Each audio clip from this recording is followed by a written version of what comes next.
Hey, what's up, Dani here and welcome to my channel and another video. Today I'm back with another tea and books.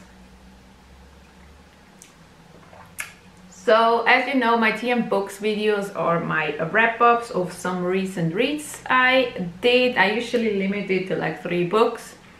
So today I'm gonna talk about, I actually managed to make it 1 comic, 2 books because it's the same series, so I count it as 1 wrap-up, and a manga.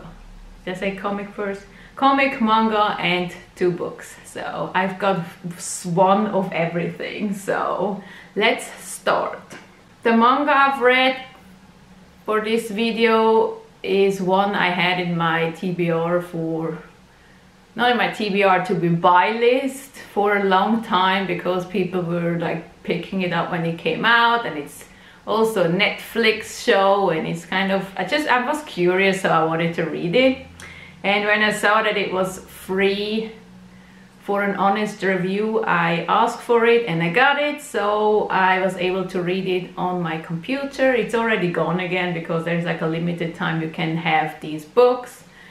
So yeah, I don't have it anymore, but the manga I'm talking about is the life-changing manga of tidying up. I think that's what it's called, by Kondo. And I was just curious to read it because everyone was talking about it. I still haven't watched the show. It's still in my to-watch list on Netflix. And I was just curious on her methods to clean, and I actually really like it. It was even mentioned in Brooklyn Nine-Nine the other day when I was watching, so that was fun. So basically, this manga is like a fictional version of her show. So you have this girl who can't let go of some of her things, and she has like a big mess. She has all the clothes everywhere and all the books and everything's everywhere, and she has like a cute neighbor, but he's just seeing the mess, and she's just, yeah, it throws her off and she wants to change it. And so she gets Kondo, who is in this book as herself, to help her clean up her mess. And it's like, just the whole book is the whole process of her going through her stuff.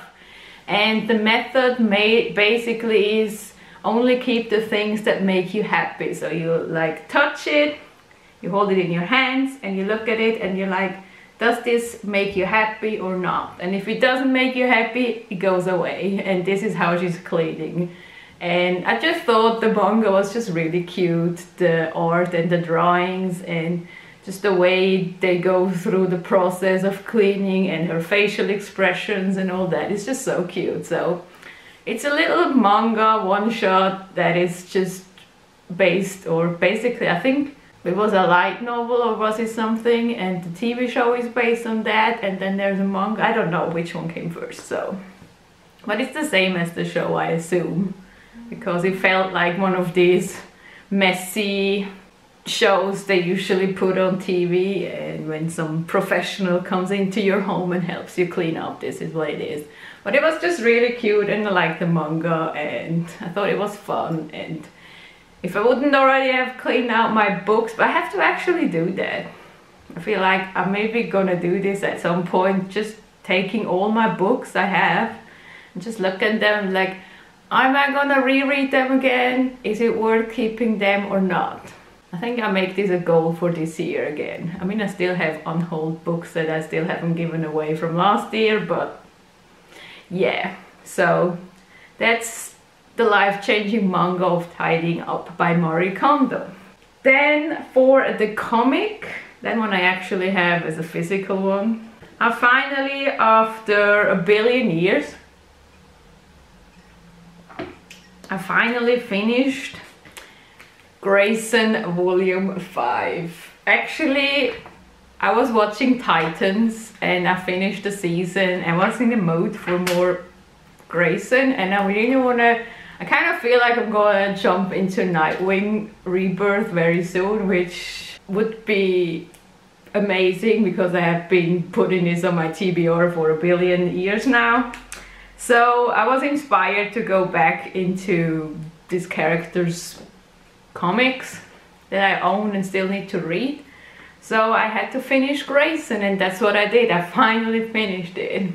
I can't even really say anything about it because all I wanted was to finish it. It wasn't bad by any means, but I've been so out of these comics and this universe in graphic novel form that I don't know, it needs a lot for me to get back into this, but I still enjoyed it. I like that I finally finished it, so I can put it on my shelf.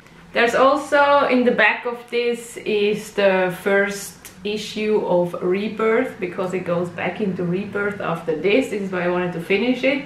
So I didn't read this issue because it's gonna be the first issue in the actual series. So yeah, I'm gonna see that now, which I'm happy about. We had this and now we go to this again. So it was fun seeing him out of his outfit, but to still have some of the other characters appear. And yes, I am excited to go into a Rebirth now. I mean, I've read the first volume because I have the trade of the first volume of Nightwing Rebirth, so it's gonna be, that first part is gonna be a reread, but I've got 3 hardcovers. I don't know if there's a 4th one or not. I will see, but yeah. Finished Grayson. Basically, he's just not being Nightwing here and he's being a spy, so. But yeah, it's all the same, and you get like appearances of other characters as well. So yes, if you like Nightwing, if you like Dick Grayson, definitely read this. So that is the comic.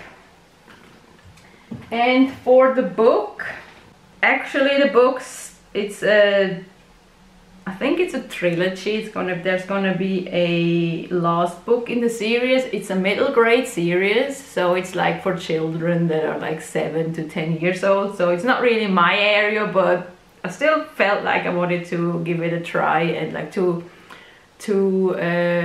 review it so other people can buy it if they like it.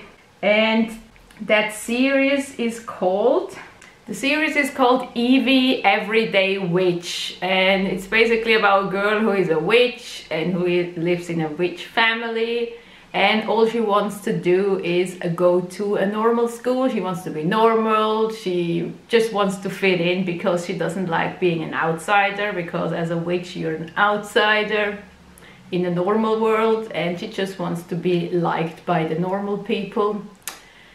And that's basically the main story that goes through these little books. The first book is called Secret Magic, because as I said, she goes away from her witch school and goes to a normal school, so she has to keep her witch powers and her magic a secret, and it's just her trying to fit in and struggling to keep it a secret and all that stuff. So that, it was really cute. It's like 160 pages long, so it's a very short middle grade book, and it's just very cute. And I've read Elena Paige before, so I knew what the writing style is gonna be. I really like Elena Paige. If I was a 7-year-old again, I would probably read all her books because the writing is so cute.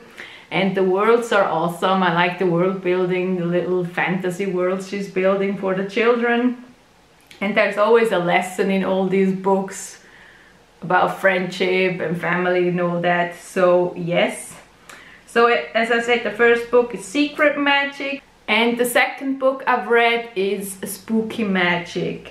And then there's going to be a third one at some point this year. And the second one basically is she's still in that school and another witch is coming into this school. An enemy, someone she doesn't like, and there's like a battle going on between those two, and there's a lot to lose in the end, and just everything, so much is happening, and in the end it's just all about friendships and family. And as I said, so I just really like these little books, 150, 160 pages long for children 7 to whatever, it depends. I mean, you can read them whenever you want.